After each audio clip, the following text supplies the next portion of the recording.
Boa noite, amigos e amigas da TV Metropolitana. Estamos começando mais um Entre Aspas com Ronaldo Castilho, que é exibido todas as quintas-feiras, às 19h30, pela @TV Metropolitana de Piracicaba, tanto no Facebook como também no YouTube. E hoje eu recebo minha amiga, Patrícia Klugner. Boa noite, Patrícia. Boa noite, é um Mãe prazer. atípica. Sim, atípica. Vamos falar um pouquinho sobre a questão do autismo, Legal. sobre a sua campanha eleitoral, foi Sim. candidata a vereadora pelo Cidadania, Sim. né, nas eleições agora do ano passado. Patrícia, fala para mim, como que é lidar com essa questão do autismo? Olha, Ronaldo, eu costumo falar que é uma montanha russa, né? Que às vezes a gente tá no topo e aí a gente despenca e são desafios aí diariamente que... Mas até ontem eu conversei com uma mãe que ela acabou de receber o diagnóstico e eu falei para ela, Manu, você vai descobrir um mundo aí que você nem tem noção e a força que você tem dentro de você, né? Então, não é fácil, não é uma coisa assim que eu vou te falar, né? Mas a gente supera, eu acho que é isso, ser mãe, e mãe atípica, né? É uma questão de superação aí todos os dias. Seu filho está com quantos anos, Meu Patrícia? filho está com 4 anos, vai fazer 5 agora em abril. Gabriel. Como foi o momento que você descobriu que o Gabriel foi diagnosticado com autismo? Certo. Quando o Gabriel nasceu, todos os marcos do desenvolvimento era tudo correto. Ele andou com 11 meses, ele balbuciava, ele olhava.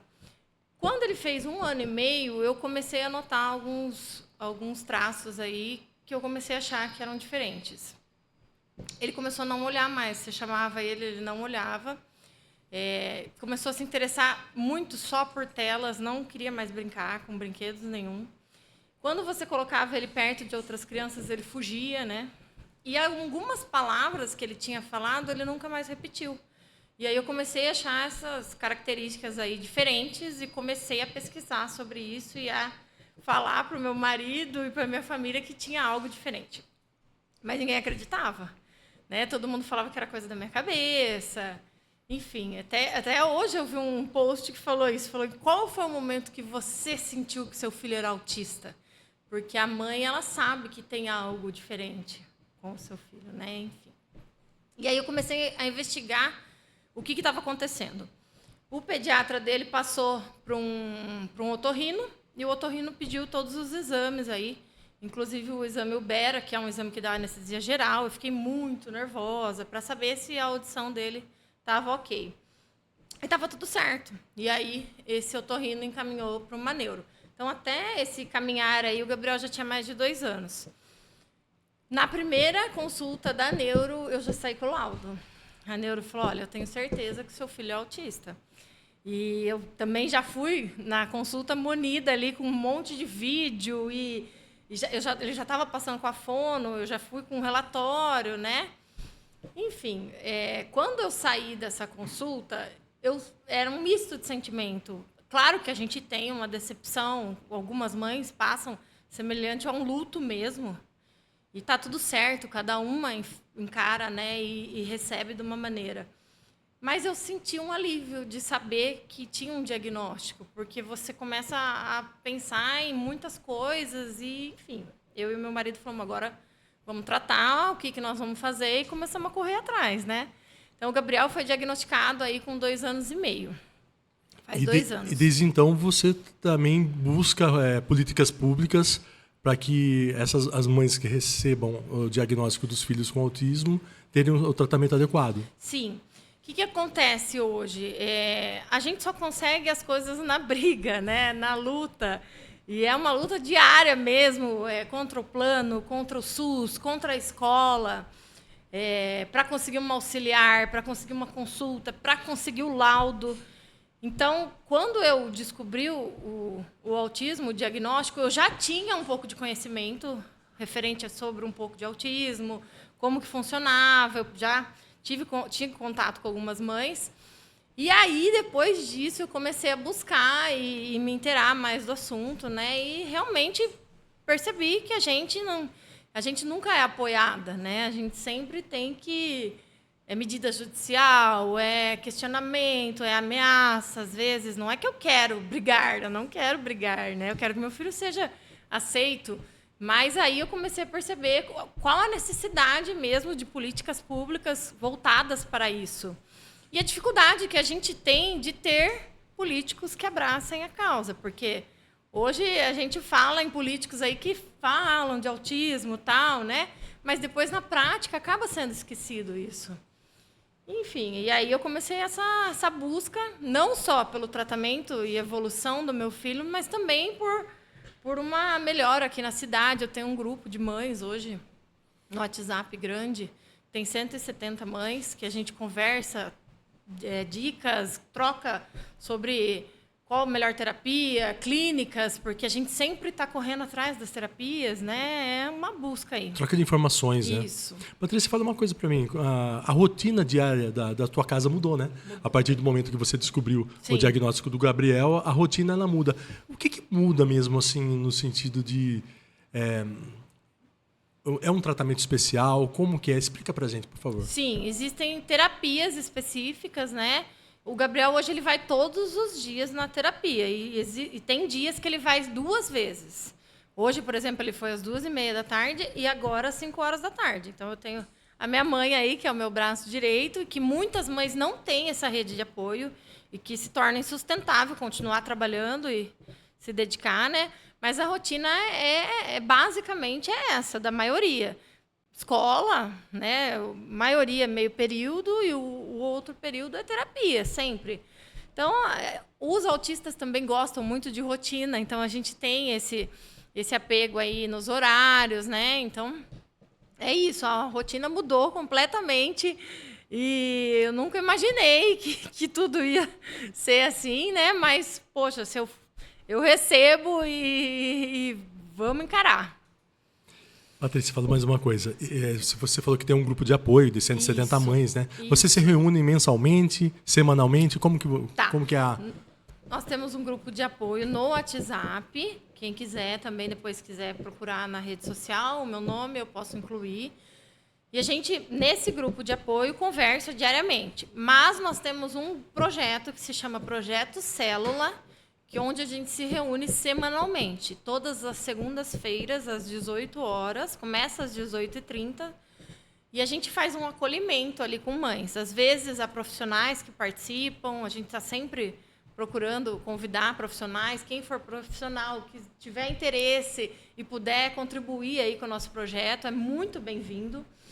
E a gente troca informação, chegam lá muitas mães que acabaram de ter o diagnóstico. E agora, como é que eu faço? O que eu tenho direito, né? Então, cheia de dúvidas, né? Exato, cheia de dúvidas, com muito medo, né? Então, todas as segundas, às 18 horas, no Centro Comunitário do Vila Cristina. Então, ali na Raposo Tavares, a gente se reúne ali. E são todos muito bem-vindos. Qual horário? Às 18 horas. Às 18 horas, toda semana? Toda segunda-feira. Toda segunda-feira. Então, toda segunda-feira, no Centro Comunitário do Vila Cristina, às 18 horas, tem... A célula com as mães atípicas. Isso, é muito legal, muito interessante. As crianças participam também? Não é só de autistas, tá? Mães atípicas são muito bem-vindas. Famílias, pais e simpatizantes também. A gente já recebeu professores e as crianças também. Porque não é toda mãe que tem com quem deixar o filho. Então, a gente tem um acolhimento lá. Sempre alguém fica junto com as crianças, muitos brinquedos, um tatame no chão. Então, você que tem um filho e fala, não posso ir por causa do meu filho, leva ele que a gente vai acolher. Patrícia, fala para mim, quais são as conquistas nesse período todo que o Gabriel teve, né? Com o tratamento, com as sessões de terapia? Qual que foi a evolução? O Gabriel evoluiu muito. Por quê? Ele era uma criança muito agitada, ele corria muito, se ele viesse aqui, ele ficava correndo ao redor da mesa. Ele teve essa regressão da fala e ele passou a não falar mais nada. E aí você chamava, ele não olhava, ele não apontava, ele não... Aí, a primeira evolução dele foi começar a verbalizar. Não a fala, porque quando a gente fala em se ele é verbal, é uma questão da comunicação, né? O autismo, o que é o autismo? Ele interfere na comunicação, no comportamento e na interação social da pessoa. Então, a comunicação é muito... E aí ele começou a apontar, começou a demonstrar. Então, esse foi o primeiro avanço dele. E hoje ele já desperta para outras crianças, Mas ele gosta de observar, dar risada. Ele ainda não tem essa interação de sentar e brincar junto com outra criança. Mas eu falo que ele já descobriu as crianças, né? Ele vai na escola desde 1 ano e meio, mas ele sempre fugiu das crianças. E hoje ele está falando. Hoje ele começou a falar com 4 anos. Eu comecei a intervir com o canabidiol também, que me deu um suporte. E eu acredito numa grande evolução aí depois que eu entrei com o medicamento. E hoje ele fala papai, ele fala água, ele fala tetê, ele está se comunicando, forma pequenas frases, quero tetê, não quero, né? Então ele está se comunicando bem. É uma superação. Aí eu falo que são passos aí que a gente conquista e que, nossa, são gigantes. São vitórias, né? São vitórias muito grandes, né? Eu já sei a resposta, mas eu vou fazer Tá. a pergunta, porque, na realidade, os internautas da Rede Metropolitana também querem saber. Tá. Você acredita que há políticas públicas suficientes para apoiar as famílias que têm crianças com autismo? Não, nem um pouco. Nem um pouco, né, Ronaldo? Que nem eu falei, desde o diagnóstico. Desde o diagnóstico, a mãe não tem um suporte para isso. A mãe, o pai, a família, ela não tem um suporte para isso, né? Então, não há políticas públicas suficientes. Então, eu falo que é muita coisa que precisaria ser feita. Eu acredito muito que a gente está caminhando para um futuro. Aí não sei se eu vou chegar a ver. Provavelmente não, né? Vai demorar aí muitos anos. Mas não é suficiente. Nem a questão da saúde, porque eu falo que saúde é o básico, né? Mas tem muitas mães hoje aqui em Piracicaba, que eu posso falar de Piracicaba, que é o que eu acompanho, sem tratamento. A fila do SUS para diagnóstico é muito grande. Ano passado, eu questionei a gestão passada sobre isso. Teve resposta? Tive. Era mais de 1.300 crianças na fila. Para receber o diagnóstico. Para receber o diagnóstico. Fora as crianças que já estavam passando por tratamento, né? Então, essas crianças, após o diagnóstico, iriam ser incluídas no tratamento, possivelmente, mas já havia fila para o tratamento. E aí...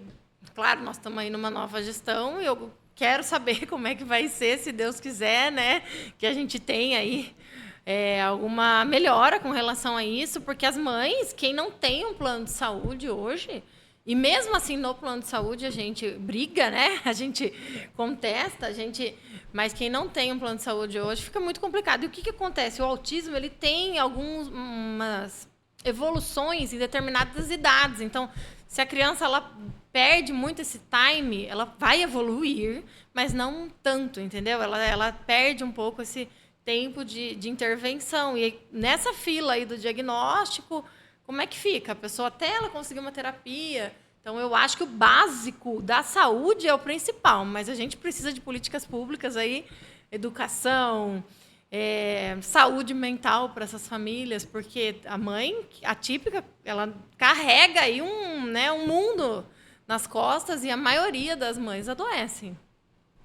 Então, aí muitas coisas a gente precisa, muito. Como tem sido a evolução dele dentro da escola? Né? Porque também tem uma evolução, né? Ele, com certeza a criança chega de um jeito e aí depois de algum tempo que ela começa a frequentar a escola, ela começa a ter uma evolução. Como que é a evolução do Gabriel na educação, na educação escolar? Quando eu desconfiei do diagnóstico, Ronaldo, com 1 ano e meio, o primeiro passo eu coloquei ele na escola, numa escola particular. Nessa escola, eu não conseguia acompanhar tão de perto, porque eu não tinha tanta abertura nessa escola. E aí, quando veio o diagnóstico, eu comecei a pensar em tirar ele dessa escola. Hoje, o Gabriel está na escola municipal. E na escola municipal, eu posso falar que, para mim, me surpreendeu.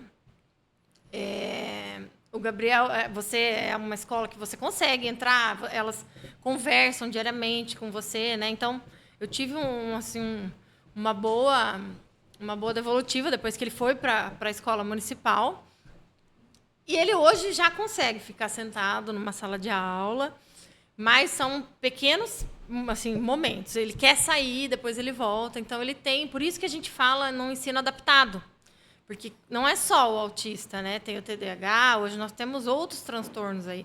E a criança, ela precisa, cada um precisa de um ensino ali individualizado, né? Eles têm monitor, é isso? Eles Monitor têm que fala? auxiliar, Auxiliar. né?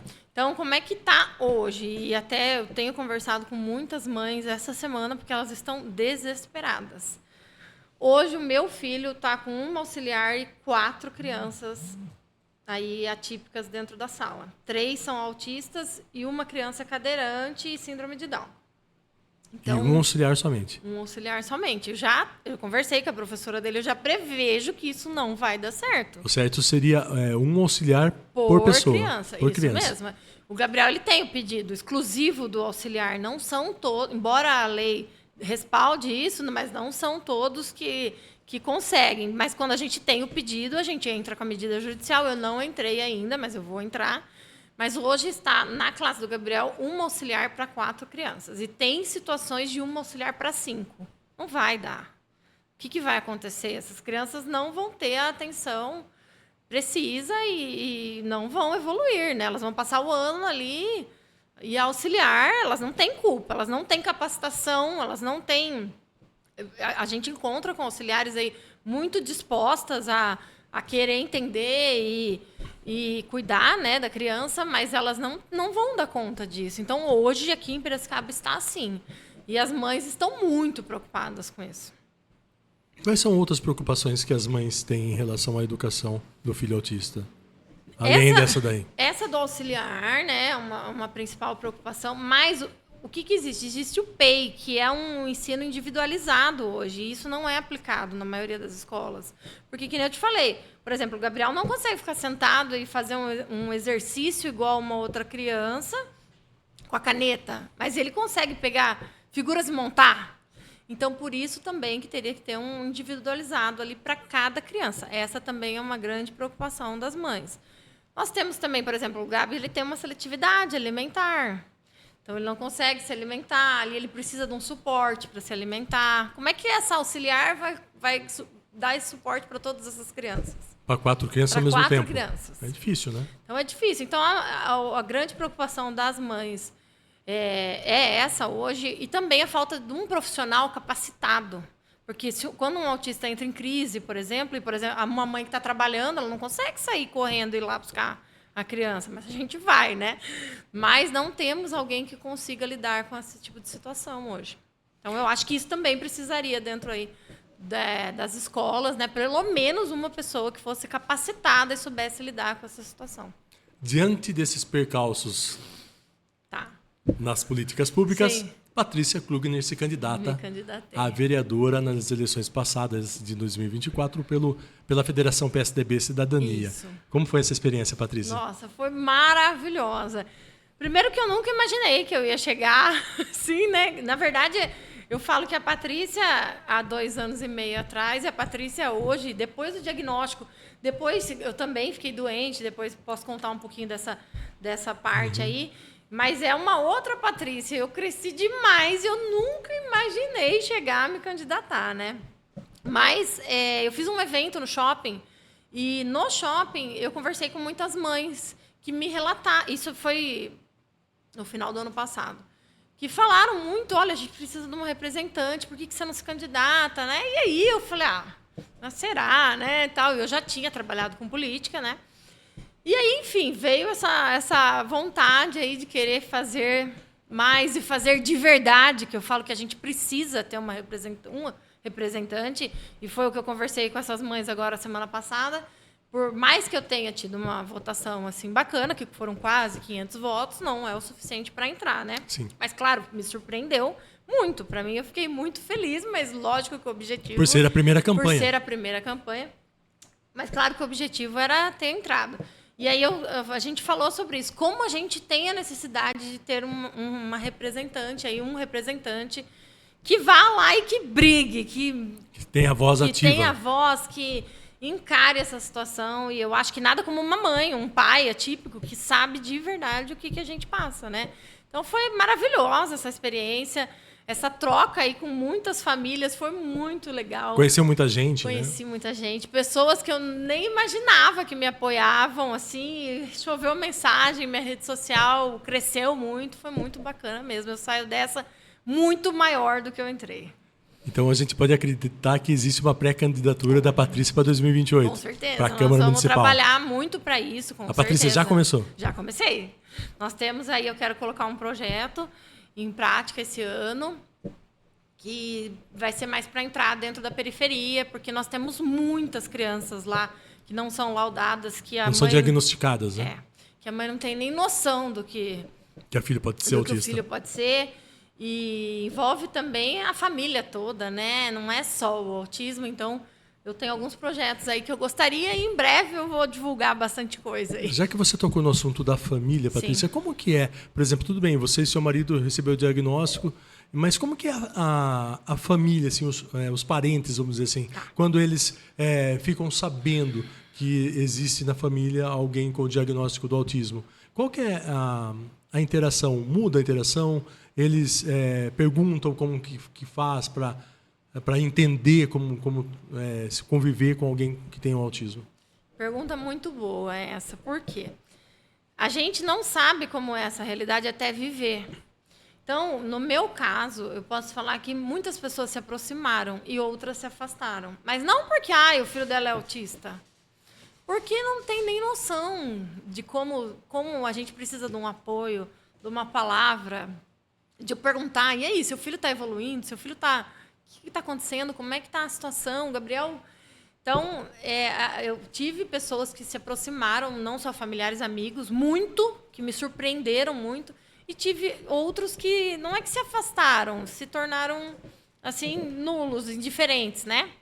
Então, isso eu falo que é muito importante. Se você sabe que uma mãe, uma família típica, conversa com ela, pergunta, a gente se sente muito acolhida.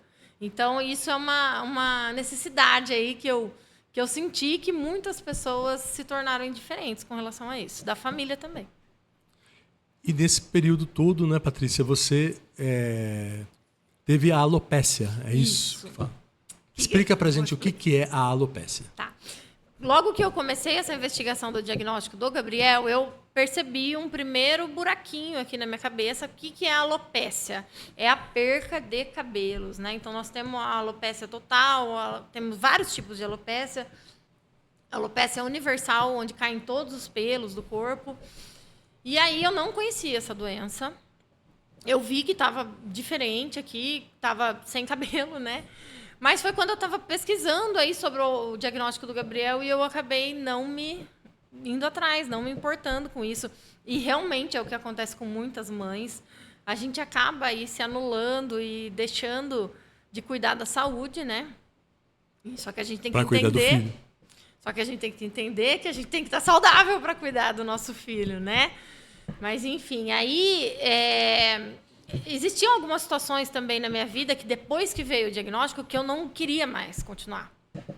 E porque você começa a ver as coisas de uma maneira diferente. E aí esses buracos começaram a abrir na minha cabeça. E foi durante um ano. Daí eu tive vários focos, né? E procurei um médico, mas não era especialista. Passei um medicamento, fiz umas aplicações e eu achei que deu uma fechada. Mas depois abriu de novo. E aí abriu... Assim, em 10 dias eu perdi todos os cabelos. Hoje eu não tenho cabelo. Eu uso peruca, mas também saio sem, vou na academia sem, enfim. Você posta nas redes sociais sem? Posto na minha rede social sem, né? Depois... Eu, como sou teu amigo particular, sim. Né? E a gente se acompanha, sim, sim. Né? Eu vejo você postar várias vezes. Sim, eu posto sempre. Por quê? A autoestima da mulher, ela fica destruída sem cabelo, né? Então, isso foi um processo aí que agora vai fazer 2 anos em março. Mas durante um tempo eu não queria nem que o meu marido me visse sem o cabelo. Então eu só chorava. E aí eu fui no psiquiatra e ele falou: você está a um passo da depressão. Então essa alopécia, ela foi um gatilho, a ansiedade, eu falo que foi que nem um burnout também. Ela afeta, que eu tive, né? A autoestima, a autoconfiança, né? O meu trabalho. E aí foi tudo junto. Ela é um gatilho que acontece, né? E o que acontece? O cortisol, que é onde é medido o estresse do corpo, o meu estava muito alto. Aí que ele começa a andar na parte sanguínea, né? Correr e afeta o folículo. O folículo ele morre. E o cabelo é como a quimioterapia. Você faz assim e o cabelo sai. E aí a autoestima foi por água abaixo. E aí como é que eu ia cuidar do meu filho se eu também não estava bem? Eu fiz muitas sessões de terapia, eu tomei medicamentos, sim. Por um período tentei muito recuperar o cabelo logo no início, depois parei de tomar medicação, agora eu estou tomando uma outra medicação de novo. E aí os pelos voltaram, os cílios, tá? Então agora a minha alopecia não é mais universal, ela passou a ser total de novo. Os cabelinhos estão crescendo, aí eles crescem, caem, mas está inteirinho já o cabelo de novo. É uma doença que assim, autoimune, mas o que acontece? Eu não cuidei da minha saúde mental, né, Ronaldo? Então eu falo da importância da gente cuidar disso, porque que nem a minha médica falou, ela falou: Patrícia, o seu corpo estava gritando tanto que podia não ser uma alopecia, podia ser um infarto, podia ser um AVC. E muitas pessoas morrem assim. Então, é muito importante a gente ter um olhar aí para si e que o corpo da gente fala e que quando a gente percebe o primeiro sinal, a gente precisa ir atrás. E eu não fui e, enfim, acabei perdendo aí todos os cabelos. Hoje eu tô bem, hoje eu consigo falar, Depois eu descobri muitas mulheres. Tem muitas mulheres, tem mulheres aqui em Piracicaba que nunca saíram sem. Existe um grupo? Existe um grupo. Eu tenho um grupo também, só que aqui é Brasil, tá? Mas nós temos um grupo. Aqui em Piracicaba eu conheço 3 mulheres, além de mim, que não têm assim, o cabelo total. Mas elas não expõem na rede social, assim, sabe? Então, como eu já estava falando do autismo, eu falei, eu acho que é aí uma coisa para mim também, ajudar muitas pessoas, e eu fui procurada por muitas pessoas. E é isso, né? São as bandeiras que você carrega. São as bandeiras que eu carrego. Que você defende, que certeza. você luta, que você corre atrás de políticas públicas para, principalmente no caso do autismo, né, que é sua prioridade. Minha prioridade, minha principal é... Mas a alopecia também, né? A alopecia, a saúde mental, principalmente, que a gente precisa muito. Eu acho que falo que todo mundo acho que precisa, né? O mês de janeiro comemora não, tem alusão ao Janeiro Branco, Sim. né? Que é sobre saúde mental. Sim. Inclusive...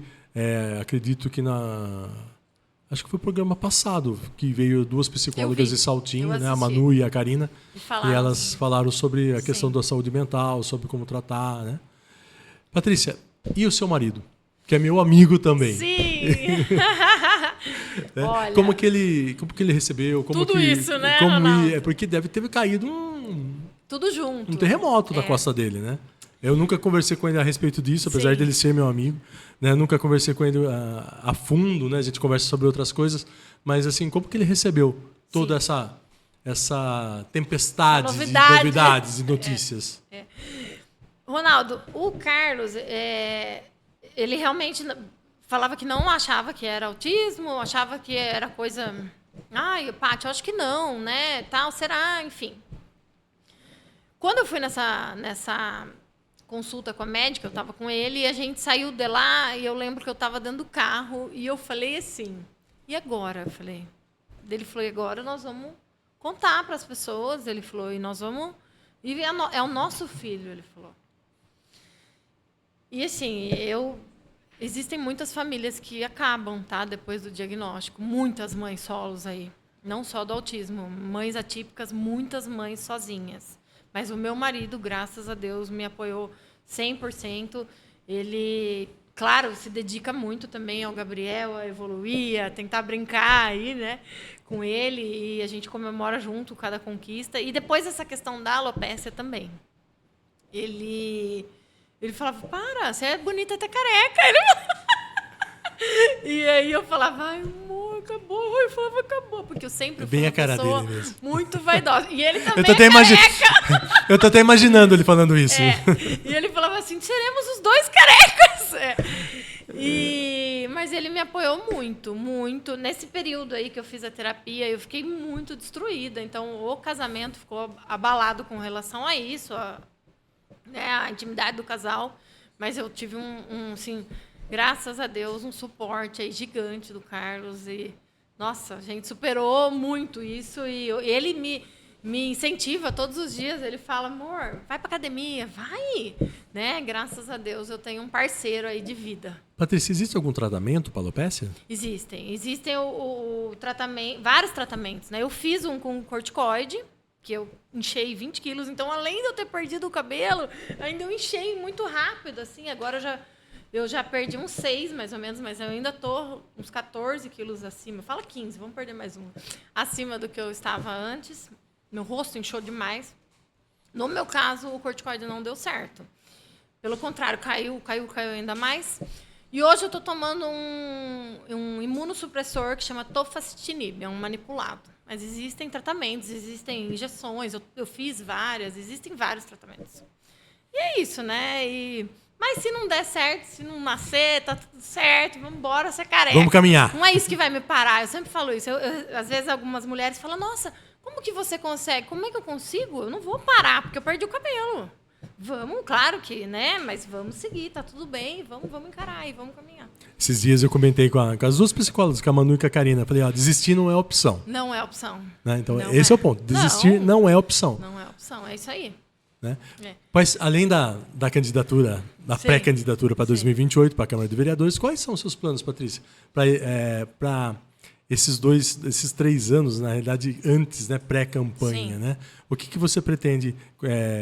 Tem algum projeto, alguma coisa em andamento? Tá, então eu tenho um projeto que a gente está para lançar, mas ainda não vou comentar o que vai ser. Você volta de novo para lançar projeto. Para você, se você me der abertura. Claro. Nós vamos continuar, claro, com esse apoio aí das mães, esse grupo que a gente tem forte, que está crescendo, graças a Deus, de apoio. E é isso, eu estou acompanhando, eu estou tentando uma reunião com o prefeito, tentei, porque eu quero saber, muitas mães me perguntam, né, Patrícia, como que tá, como será que vai ficar, e a educação? Eu acredito que ainda ele está se organizando aí, né, que acabou de pegar, né, tudo que aconteceu na gestão passada, então eu acredito nisso. E é isso, eu não fui eleita, mas eu estou acompanhando, o trabalho continua. Você continua na cidadania ou há uma nuvem passando por lá? Há uma nuvem aí passando, eu recebi algumas propostas e eu estou avaliando, vamos ver, mas eu provavelmente vá migrar. Eu falei da nuvem, como diz o Capial do seu Evaldo, né, da tribuna, que o Capial fala, né? E as nuvens continuam para lá e para cá, né? Sim, não, as nuvens estão se movimentando aí. Logo eu vou migrar aí para um outro, eu estou avaliando, mas... Então, ficar no cidadania não é opção. Não, eu não vou continuar. Então, você sabe por que chama entre aspas, né? Não, me conta. O entre aspas, ele praticamente é meu desde 1998, mais ou menos. Nossa! Não, desculpa, 98 não, 92. Né? Eu escrevi uma coluna num jornal que já não existe mais aqui em Piracicaba, 92. E essa coluna ela já chamava entre aspas. Uhum. Né? Então, eu sempre sigo com entre aspas há um bom tempo. Porque toda vez no final do programa, o nosso convidado, ou a nossa convidada, ela faz uma citação de que alguma pessoa fez que marcou a vida dela. Né? Então, qual que é a sua citação? Patrícia Klugner. Nossa, agora você me pegou, hein? Alguma citação que passou na minha vida? Mas pode ser sua também, não precisa ser de alguém. Pode ser qual que é o lema que você leva para você? Tá, o lema que eu levo para mim, para minha vida, é que por mais difícil aí que seja o caminho percorrido, você nunca está sozinho. Você tem uma força aí dentro de você. Eu sempre falo isso. Eu até uso uma citação, que agora eu lembrei que você falou, que no fim do túnel estava escuro, mas a luz estava aqui dentro. E é isso. E segue, você é capaz, você é extraordinária, seja o que você estiver vivendo. E vão vir dias melhores, é só uma fase, e é isso. E continuar lutando. Continuar lutando sempre. Por você, pelo seu filho, pela sua família, pelo que você acredita. Patrícia, obrigado. Imagina. Obrigado por aceitar o nosso convite. Eu que agradeço o convite, fiquei muito contente e compartilhar um pouquinho aí da minha vida com você. Um beijo no Carlos, um beijo no Gabriel. Dou sim, tá? obrigada. E eu estou sempre à sua disposição, somos amigos e a gente... Continuaremos. Continuaremos. Com certeza. Com certeza. Com certeza. Obrigada, viu, Rô? Nada. E quem quiser me seguir, né, Rô, na minha rede social... Pode aí, falar qual que é o seu... Patrícia Klugner, com K, acho que está aqui embaixo, né, o nome. Patrícia Klugner. Lá eu conto um pouco aí do meu dia a dia do Gabriel, E as suas redes sociais são super bacanas, super interativas, falam bastante sobre todos os assuntos referentes ao autismo, à alopécia e também, né, a sua vida pública, vamos dizer assim, né? Sim, a mulher também, né? Que questões a da gente mulher. Então é legal. E aceito sugestões aí pra gente ser sempre agregando. E você sempre está participando do grupo do MDB Mulher, que eu vejo lá. Estou. Com a Carol Esturion. Estou. Então, há grandes possibilidades de eu ir pro MDB, né? A gente está conversando aí. A Carol, que é E presidente a Carol, do MDB que é Mulher. presidente, a Carol Esturion, do MDB Mulher, eles estão sempre me convidando e a gente faz aí uma parceria de projetos e eu estou sempre aí com eles, engajada. E quero agradecer o espaço. Patrícia, obrigado. Obrigada a você. Mais uma viu? vez, nós estamos parando por aqui, encerrando mais um Entre Aspas com o Ronaldo Castilho. Voltamos na semana que vem, na próxima quinta-feira, às 19h30, com o pastor Luciano Granado. Ele vai estar lançando um livro sobre casais na próxima quinta-feira, na TV Metropolitana de Piracicaba. Um abraço a todos, fiquem todos com Deus, até quinta-feira.